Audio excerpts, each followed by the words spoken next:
Manga artists are dying at a really young age. They're in chronic pain, and I think we can do something about that. Based on sales and the popularity of websites like Webtoon and Tapas, manga has fully arrived in the West. People love manga, and for good reason. The characters and plots tend to be more grounded, as certain manga caters to specific audiences. You have shonen manga for young male audiences, shoujo manga for young female audiences, and kodo momoke manga for young children. Also these, but I'm not going to read them out because I've already butchered some of these pronunciations, so let's just move on. One of the strengths of manga from a publishing point of view is how quickly it can be produced. And that's the part that I want to focus on in this video, because with content being published so quickly, there is a price to be paid. And based on what I found, it looks like that price is the creators or mangaka's lives.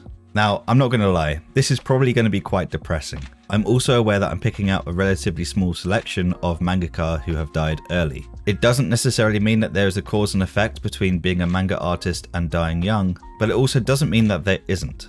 You can make up your own mind on that. Shotaro Ishinomori died in 1998 of heart failure at 60. Ken Ishikawa died in 2006 of heart failure at 58. Daisuke Saito died in 2017 from ischemic heart disease at 52. Kentaro Miura died in 2021 due to acute aortic dissection at 54. So that begs the question, is manga killing mangaka? To understand how much work a mangaka needs to produce each month, we should compare them to a typical Western comics output. In the West, you would expect a 20-ish page issue to be produced every single month. That's around 5 pages per week. It can be quite an intense work schedule, especially if the issue contains a lot of complex pages. Back and wrist issues are very common among comic artists. Now for mangaka, they are creating 20-ish pages per week. That's an average of 3 per day, every week for years. Now, manga tends to be smaller than Western comics in terms of page size, and colour is more rare for typical manga, but that's still an obscene amount of work for an individual. Even with an assistant, which many mangaka have, their workdays can easily reach 16 hours plus per day, and their work weeks are often 6 or 7 days, leaving little to no room for rest and recharge. I mean, look at this sample work schedule. Whether that's indicative of the industry or not, nobody should have this work schedule. When you look at the deaths of the mangaka mentioned in this video alone, it's not really that surprising when you consider what their work schedule must be for such a long period of time. And it's not unique to just manga. This is an issue that has been haunting Japan for years. See, in Japan there is something known as karoshi, which is a major social issue in the country. It is the phenomenon of deaths caused by stress due to being overworked, and it's something that affects Japan in particular, claiming an estimated 745,000 people per year.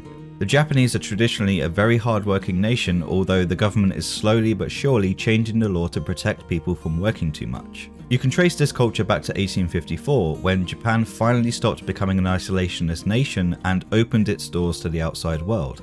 As the new player who entered the global game, they wanted to ensure that they had a strong military and a wealthy nation, and so working long hours became a requirement. Then World War II happened, where they kind of lost and so had to recover from the economic damage, which meant long working hours were needed to continue to keep up. This is also when manga really started to develop. So why am I singling out manga when this is clearly a wider issue across Japan? Well, partly because I think that there's something that we can actually do about it, and this channel is about comics, so yeah.